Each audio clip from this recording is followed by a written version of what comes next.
যে তুমি এই যে সকল কর্ম করছো, কে তোমাকে ক্ষমতা দিয়েছে?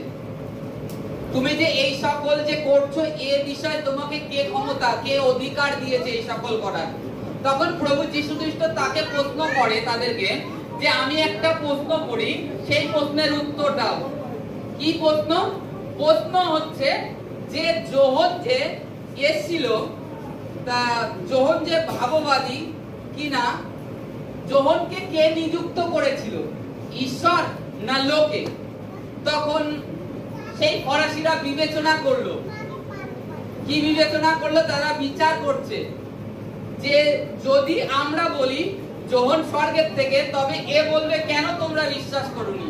আর লোক সাধারণকে ভয় পেত, কারণ লোকে যোহনকে সত্যিকারেরই ভাববাদী বলে মনে করত। কারণ যোহন সাধারণ মানুষের মতন ছিল না, তার আচারের মধ্যে, তার ব্যবহারের মধ্যে একটু তফাৎ ছিল সাধারণ মানুষ থেকে। সাধারণ মানুষ আমরা কি খাই এখন বর্তমানে? ভাত, ডাল, মাছ, এই সমস্ত কিছু। কিন্তু যোহন তাদের থেকে একটু আলাদা ছিল, তার বাক্য আলাদা নয়, আমাদের মতোই শব্দ ছিল, কিন্তু তা হলেও তার মধ্যে আলাদা ছিল।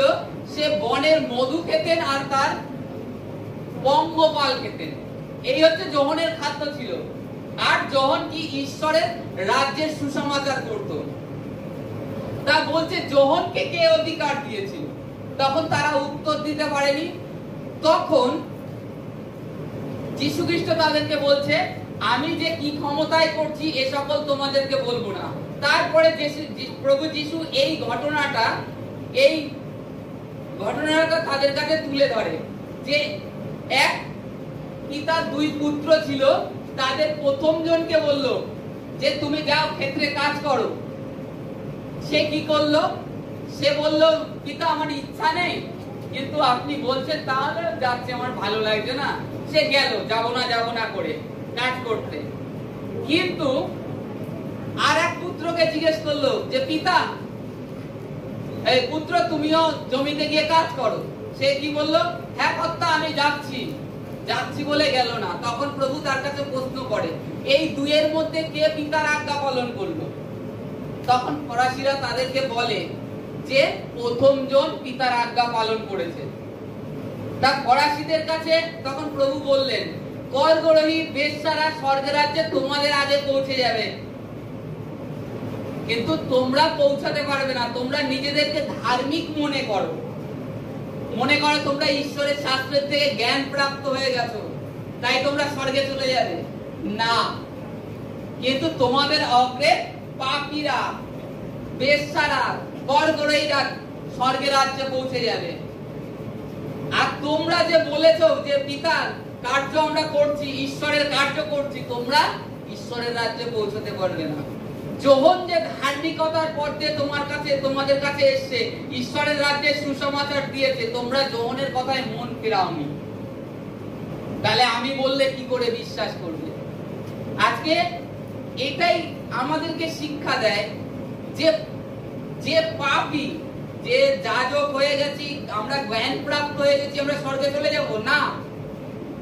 আমাদেরকে মনটাকে ফিরাতে হবে, নিজেদেরকে প্রভুর কাছে নম্র নত হয়ে যেতে হবে, দীন হয়ে যেতে হবে, যে আমরা অ্যাকচুয়ালি সকলে আমরা ঈশ্বরের সন্তান। একটু আগেই বললাম, সকলের মধ্যে সমান পাওয়ার দিয়েছে। যে যেভাবে নেয়, যে যেভাবে সেটাকে ব্যবহার করে, যে যেভাবে ব্যবহার করে তাকে ঈশ্বর সেইভাবে দেন।